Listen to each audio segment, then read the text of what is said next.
प्यारे बच्चों, मैं गुरु नितेश और आप देख रहे हैं आज 12.2 से क्वेश्चन नंबर 7। क्वेश्चन नंबर 7 कहता है कि a kite in the shape of square with diagonal 32 centimetre and at isosceles triangle of base 8 centimetre in the side 6 centimetre each is made to be 3 different sets as shown in figure 12.17. How much paper of each set has been used in it? है ना। तो दिखा हुआ है, figure आपको बनाया हुआ है। इस फिगर में ये अलग सेट का है, ये अलग सेट का है, ये अलग सेट का है। ये 8 सेंटीमीटर है, ये 6 सेंटीमीटर है, ये 6 सेंटीमीटर है और इसका डायगोनल दिया हुआ है।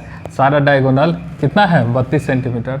तो ये भी 32 सेंटीमीटर, ये भी 32 सेंटीमीटर और ये भी 32 सेंटीमीटर। अब बताइए, जो स्क्वायर है, स्क्वायर का डायगोनल है ना इक्वली और 90 डिग्री पर काटता है ना। तो ये 90 डिग्री का एंगल होगा। तो इसका मतलब इस ट्रायंगल के लिए ये हाइट होगा 16 सेंटीमीटर और ये बेस होगा, है ना, 32 सेंटीमीटर। और नीचे वाले ट्रायंगल के लिए ये बेस होगा 32 सेंटीमीटर और ये हाइट होगा 16 सेंटीमीटर।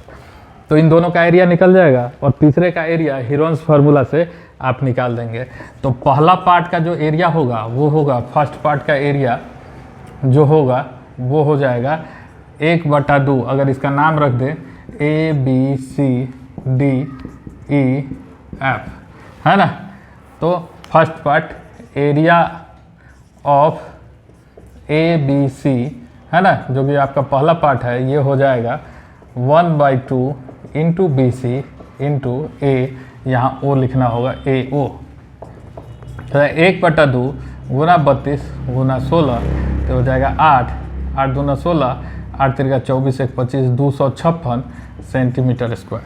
फिर उसी तरह से एरिया ऑफ BCD, है ना, एरिया ऑफ BCD यानी कि सेकेंड पार्ट हो जाएगा 1/2 इंटू BC इंटू OD। तो ये हो जाएगा 1/2 32 इंटू 16, तो ये कट जाएगा, तो ये भी आ जाएगा 256 सेंटीमीटर स्क्वायर। और तीसरा पार्ट का एरिया ऑफ BDF जो कि तीसरा पार्ट है, इसका एरिया निकालेंगे तो हीरोन्स फार्मूला लगाना होगा। तो S निकालना होगा A + B + C/2। तो ये हो जाएगा 6 + 6 + 8/2, 12 12 6 6 12 8 20/2 बराबर 10 सेंटीमीटर। और एरिया बराबर हो जाएगा √under S into S - A into S - B into S - C। तो ये हो जाएगा √अंडर 10 इंटू 10 - 6 इंटू 10 - 6 इंटू 10 - 8।